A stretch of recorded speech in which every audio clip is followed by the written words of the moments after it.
আমি 2 মিনিট কথা বলবো, আমার এই 2 মিনিট কথা খুব মনোযোগ সহকারে শুনবেন। এরপরে বাকি সিদ্ধান্ত নিয়ে পথ চলার দায়িত্ব হলো আপনার। আমার কাজ আমি দায়িত্ব পালন করে দিব, আপনারটা পর আপনি নেবেন। বিষয় হলো হিফজ পড়া ফরজ।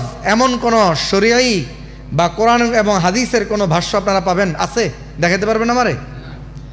হিফজ পড়া ফরজ। আমি কথা বলতেছি ছোট মানুষ, বহু ওলামায়ে কেরাম এখানে আছেন, জবাব দিবেন। হিফজ পড়া ফরজ, কোরআন হিফজও পড়তে হবে, এটা কোথাও ফরজ এই বিধানটা কোথাও লেখা আছে? বুঝে নিয়েন ভালো করে আজকে মানে বিষয়টা। হিফজ পড়া কারোর জন্য ফরজ না, এটা একটা নফল ইবাদত। কথা কি বুঝে আসছে? কিন্তু হিফজ করার পর এটা ইয়াদ রাখা ফরজ আইন, রাখতেই হবে। হিফজ সিনার ভিতরে ধারণ করে রাখতেই হবে। যদি কোনো বাবা মার কারণে সন্তানের কোরআন ভুলে যাওয়ার কারণ বাবা মা হন, তাহলে এটার দায়ভার বাবা মাও নিতে হবে। আমি কি বুঝাতে পারলাম? হিফজ পড়া ফরজ, হিফজ করা কি ফরজ? করার পরে রাখা হলো ফরজ আইন, রাখতেই হবে। এখন আমরা জানি হিফজ করার পর একটা বাচ্চা যদি কোরআনে হাফেজ হয় এবং সে অনুযায়ী যদি জীবনযাপন করে, তাহলে তার বাবা মার জন্য অনেক অনেক উপহার। পরিবারের 10 জনটা এরকম জাহান্নাম ওয়াজিব যাদের উপর হয়ে গেছে, বাইসা জাহান্নামের থেকে 10 জনকে জান্নাতে নিয়ে যাবে, এটা জানি না সবাই? এটার উল্টা পিঠটা জানি সবাই? হ্যাঁ, কেউ কোরআন যদি হিফজ করার পর ভুলে যায়, কাল কিয়ামতের দিন সে একটা শাস্তি শুধু বলতেছি, বাকিটি পরে বাইর করে নিয়েন। সে কাল কিয়ামতের দিন উলঙ্গ অবস্থায়, মাংস ছাড়া, শুধুমাত্র হাড় কঙ্কালটা মাথাটা নিচের দিকে থাকবে, পাটা উপর দিক দিয়ে কাল কিয়ামতের মাঠে উঠাবে আল্লাহ তাআলা। হ্যাঁ, তাহলে যেখানে কাল কিয়ামতের দিন এভাবে তার একটা শাস্তির কথা বলা হয়েছে কোরআন ভুলে যাওয়ার কারণে। এখন কোরআন হিফজ কইরা এত কঠোর অবস্থার মধ্যে থেকেও কোরআনকে পড়ার জন্য একটা সীমা আছে, একটা সিস্টেম আছে। কোরআন আপনি হিফজ পড়াবেন, আল্লাহ তাআলা আপনাদের নিয়তকে কবুল করেন। আপনাদের সন্তান কোরআন সিনায় ধারণ করে এবং সে অনুযায়ী যেন জীবনযাপন করতে পারে, সেই তৌফিক আল্লাহ তাআলা দান করেন। কিন্তু আমার কথা আছে, আচ্ছা বাচ্চা যে ডিম দেয় না, মুরগি ডিম থেকে বাচ্চা আসে না, এই মুরগির ডিমটা ফুটে কিভাবে? ফ্রিজে রেখে দেওয়ার কারণে। হ্যাঁ, কিভাবে? একটা মুরগি দিয়ে কি করতে পারে? ওম দিতে হয় নির্দিষ্ট একটা টাইম পর্যন্ত, তারপর থেকে কি আসে? বাচ্চা আসে। হিফজ বিভাগটা হলো এরকম ওম দেওয়ার জায়গা। হিফজখানায় আপনার সন্তানকে যদি দীর্ঘমেয়াদী সিনার মধ্যে কোরআনকে ধরে রাখতে হয়, তাহলে এই সবক তাকে শোনাইতে হবে তাহাজ্জুদের সময়, ফজরের পূর্বে। কোন সময়? কোন সময়? এটার অনেক ব্যাখ্যা আছে, আমার কাছে একটা ব্যাখ্যাই পছন্দ হয়েছে। সেটা হলো এই যে পুরো দুনিয়ার মধ্যে মানুষ যখন পাপাচার, সকাল থেকে রাত পর্যন্ত পাপাচারে লিপ্ত, যে ব্যক্তিরা রাতও পাপ করে তার একটা কিন্তু সীমা আছে। 12টা 1টা দেখেন না, অনুষ্ঠান হলে গাওয়া গাই, নাচানাচি, লাফালাফি কটা পর্যন্ত? 1টা 2টা, এরপর আস্তেই করে কি করে সব জিমায় পড়ে। আর পরে কিনা ওই সময়টা এই জমিনের উপরে পাপাচার কম থাকার কারণে আল্লাহ তাআলা প্রথম আসমানে আসেন, এটাও তো আমরা জানি ওই সময়, নাকি? হ্যাঁ, আল্লাহর কিছু বান্দা ওই মুহূর্তে উঠা আল্লাহর কাছে রোনাজারি করে, আমাদের মতো যারা আছি, হ্যাঁ নাসিজ যারা আছি, আমাদের রিজিকের ফয়সালা, আল্লাহ তাআলার রহমতের ফয়সালা কোনো কিছু কিছু ব্যক্তি করেন কি? এই খুব যেই সময়টাতে আল্লাহ তাআলা প্রথম আসমানে আসেন, যেই সময়টাতে রহমত নাজিল হইতে থাকে, যেই সময়টাতে পাপাচার বন্ধ হয়ে যায়, ঠিক ওই সময়টাতে পবিত্র জিনিসটাকে সিনা বক্ষে ধারণ করার জন্য উত্তম সময় এটা, এর বাইরে আর কোনোটাই হইতে পারে না।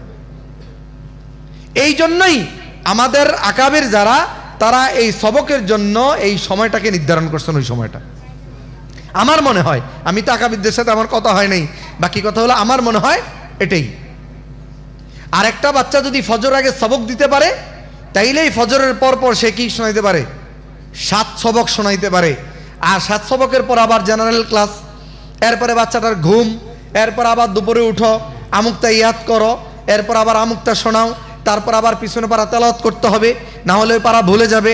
এই পারাগুলো তেলাওয়াত করে তারপরে আসরের নামাজের পূর্বে আবার বসে কিছু সময় যেই সবকটা আজকে রাত্রে মুখস্থ করবে, ওই সময়টা তাকে নাজারা পড়তে হয়। তারপরে যায় ওই বাচ্চাটা মাগরিবের নামাজের পর থেকে আসা পর্যন্ত কি করে? সবকটা মুখস্থ করে। এখন আমরা ট্রেডিশনাল হাফেজ বানাইতে চাই। কি হুজুর আমার পোলা ছোট, এই যে হুজুর একটু আগে কইছে এখনো 12 বছর হয়ে গেছে, খাইতে পারে না। কি আল্লাদ রে, হ্যাঁ? বাচ্চা খাইতে পারে না, ও একা থাকতে পারে না, এই না না না না না না শব্দ যা আছে আমার মাইন্ডের মধ্যে আমি সেট করে রাখছি। আইসা ওজোর দিতে থাকি, এই আগামী মাস থেকেই আমি কি করবো? হোস্টেলে দিয়ে দিমু, আপাতত পড়তে থাকুক। আরে আপাততেই তো আমাদেরকে কাল করে দিল। এই যে কাল, হ্যাঁ, এই কালে আমাদেরকে শেষ করে দিল। এই জন্য আমার কথা হচ্ছে, আপনি হিফজো পড়ানো আপনার জন্য জরুরি না? জরুরি। আপনার বাচ্চা আলেম শেখানো জরুরি। আপনি এখন হিফজো পড়াবেন, এখন এসে বলবেন হুজুর আমার বাচ্চা ছোট, বড় হয়ে লোক পরে হিফজ তারা আবাসিকে দিব।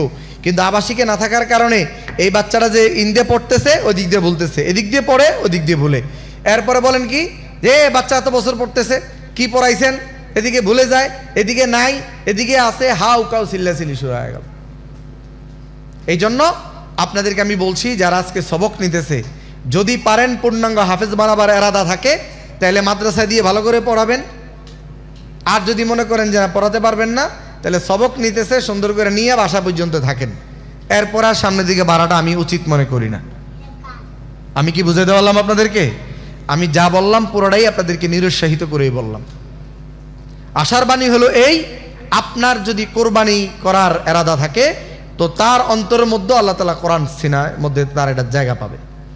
আপনি কোরবানি করবেন না, আপনার সন্তানের সিনার মধ্যে কোরআন থাকবে, এই চিন্তা আপনি করে লাভ নেই।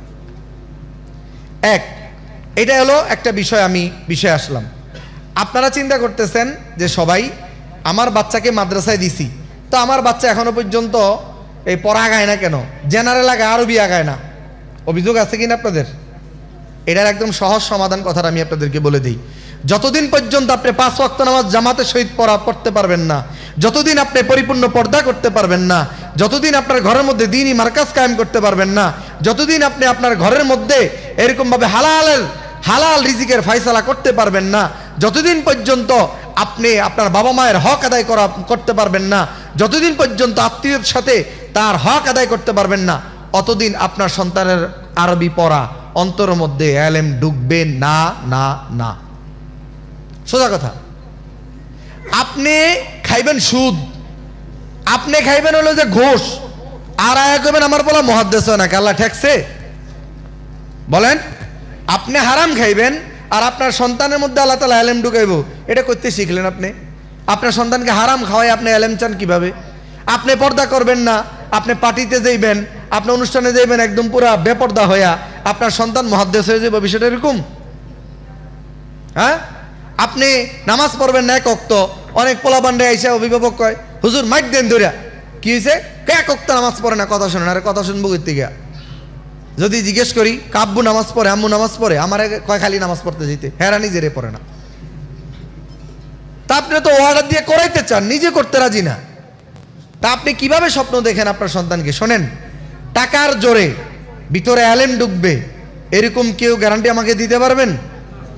হ্যাঁ, স্বপ্নের মধ্যে বিরিয়ানি খেয়েছেন কে কে? কথা কন না কেন? স্বপ্নে বিরিয়ানি খেয়েছেন কে কে? খাইছেন না? স্বপ্নে বিরিয়ানি খাওন আর টাকার জোরে, আপনার টাকা আছে, এই টাকার জোরে সন্তানকে আলেম বানাবেন, স্বপ্ন দেখা একই রকম। এটার মধ্যে কোনো পার্থক্য নেই, একই রকম। আল্লাহ তাআলা আমাদের বুঝবার তৌফিক দান করেন। আল্লাহ তাআলা আমাদের সবাইকে হেদায়েতের নূর দান করেন। আমাদেরকে আল্লাহ তাআলা হেদায়েত দেন। আমরা হেদায়েতের মুহতাজ, আল্লাহ তাআলা আমাদেরকে হেদায়েত দিয়ে দেন। আমাদেরকে সহি বুঝবার তৌফিক দান করেন। আমাদের পরিবর্তন লাগবে। আমাদের গুনাহের ফসল কিন্তু আমাদের সন্তানদেরকে ভোগ করতে হবে। আবার আমাদের রাতের কান্না আর আমার জায়নামাজের চোখের পানিতেই আমার সন্তানকে আল্লাহ তাআলা দ্বীনের জন্য কবুল করবেন।